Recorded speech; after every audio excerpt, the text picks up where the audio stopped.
কাঁচা লঙ্কা আদা বাটা দিয়ে পাবদা মাছের পাতলা ঝোল। তো চচ্চড়ি শস্য বাটা দিয়ে তো সবসময় খাওয়া হয়, তো এরকম করে একবার বানিয়ে তোমরা খেয়ে দেখবে কী রকম টেস্ট, আর খেয়ে পরে আমাকে নিচে কমেন্টে জানাবে। তাহলে চলো আমরা এখন দেখি এই কাঁচা লঙ্কা আদা বাটা দিয়ে পাবদা মাছের ঝোল কী করে রান্না করা যায়। এটা রেসিপিটা আমরা দেখে নিই। তো তুমি আমরা পাশে থেকো, সাথে থেকো, আর সবসময় আমাকে সাপোর্ট করে যেও। বসেছি কড়াইয়ের তেল গরম হয়ে গেছে দেখতে পাচ্ছ। তো আমি এখানটা দিয়ে দিচ্ছি একটু কালো জিরা ফোড়ন। একটু কী কাটে কম মশলা দিয়ে বানাচ্ছি। তেলের মধ্যে দিয়ে দিচ্ছি টমেটো, একটা মিডিয়াম সাইজের টমেটো নিচ্ছি, এটা আমি কেটে দিয়ে দিলাম।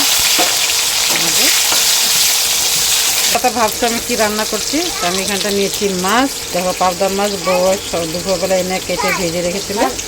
আমরা তো বিকালে আসছি, এই জন্য হচ্ছে না, মাছটা ভালো করে উঠছেই নি। কতটা একটু ভাজা হয়ে গেছে। এখন আদা আর কাঁচা লঙ্কা বাটা, আদা কাঁচা লঙ্কা বাটা দিয়ে দিলাম। এটাকে একটু নাড়াচাড়া করে নেব।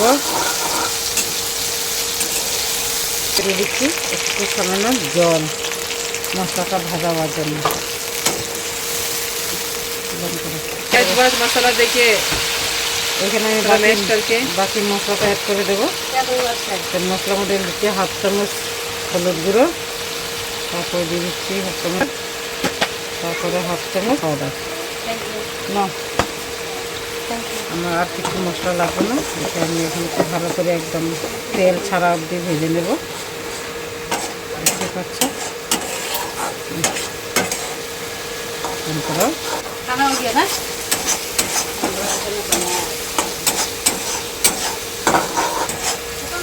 হয়েছে, এত দেখা লাগবে না।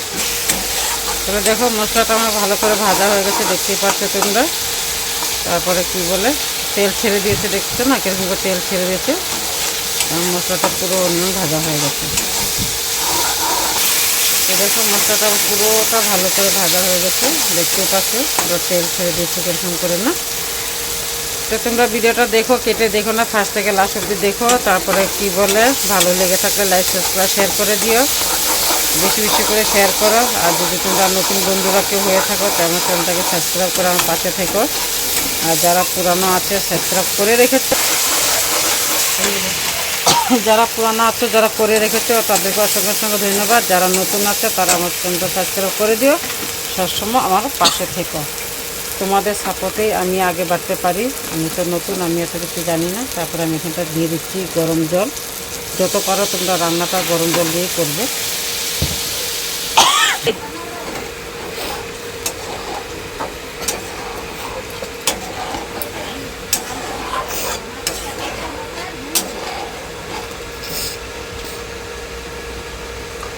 আমার ঝোলটা আর একটু দিয়ে দিচ্ছি, কিছু তরকারি দিইনি, এমনি শুধু মাছের ঝোল এরকম করে। তারপরে এখানে আমি একটু রাঁধুনি বেটে রেখেছি, দেখতে পাচ্ছ।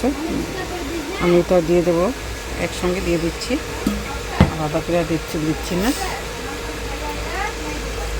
তারপর দিয়ে এরকম সিম্পল করে তোমরা মাছের ঝোল বানিয়ে খেয়ে দেখবে। পাবদা মাছের তরকারি এরকম করে খেতে খুবই ভালো লাগে। তরকারি শস্য দিয়ে তো সবসময় খাওয়াই হয়, এরকম করে সিম্পল একটা খাবে, দারুণ টেস্টি একটা রেসিপি। আমি এখন দিয়ে দিচ্ছি পরিমাণ মতন লবণটা, বেশি একটা লাগবে না, দেখতে পাচ্ছে। দিয়ে দেখো এটা হয়ে গেছে। তো দেখছো কীভাবে বক বক করে ফুটে উঠেছে। আমি এখন দিয়ে দিচ্ছি মাছ, পাবদা মাছ এরকম করে বানিয়ে খেয়ে তারপর আমাকে কমেন্টে জানাবে কীরকম হয়েছে। আমার কাছে তো খুব ভালো লাগে, শস্য দিয়ে তো সবসময় খাওয়াই, অনেকে শস্য দিয়ে খেতেও ভালো লাগে, কিন্তু এরকম করে সিম্পল একটা পাবদা মাছ চচ্চড়ি খেয়ে দেখো। দেখতেই পাচ্ছে, দেখতে কালারটা কি সুন্দর হয়েছে না? তোমরা তো পাচ্ছ না, আমি পাচ্ছি। দারুণটা সুন্দর একটা সেন্ট বেরিয়েছে, দারুণ টেস্টি একটা রেসিপি। ফুটে যাচ্ছে, একটু ফুটলে আমি নামিয়ে দেবো। দেখো হয়ে গেছে, কি সুন্দর বক বক করে ফুটছে না? দেখতেই পাচ্ছ হয়ে গেছে। আমি তরকারিটা এখন নামিয়ে দিচ্ছি। এসবে দেখো এরকম করে পাতলা করে পাবদা মাছের ঝোল বানিয়ে খেয়ে দেখবে, দারুণ একটা টেস্টি রেসিপি। আর কে কে এরকম রান্না করে খেয়েছো আমাকে নিশ্চয়ই কমেন্টে জানাবে, আমাকে কমেন্টে জানাবে। আর কার কার এরকমভাবে খেয়ে ভালো লেগেছে সেটা আমাকে জানাবে। দেখতে পাচ্ছ কি সুন্দর হয়েছে না দেখতে, দারুণ তো টেস্টি একটা রেসিপি। কিন্তু বানিয়ে না খেলে তোমরা বুঝবে না, এই জন্য আমি বলছি এরকম করে বানিয়ে খেয়ে তারপর আমাকে কমেন্টে জানিয়ে কীরকম হয়েছে। আর কে কীরকম বানিয়ে খেয়েছো আর কে কোথা থেকে দেখছো আমাকে নিশ্চয়ই কমেন্টে জানিয়ে দিও, যেন আমি তোমাদের সঙ্গে যুক্ত থাকতে পারি। আমি এখানের মধ্যে ভিডিওটা শেষ করছি। সবাইকে বাই বাই।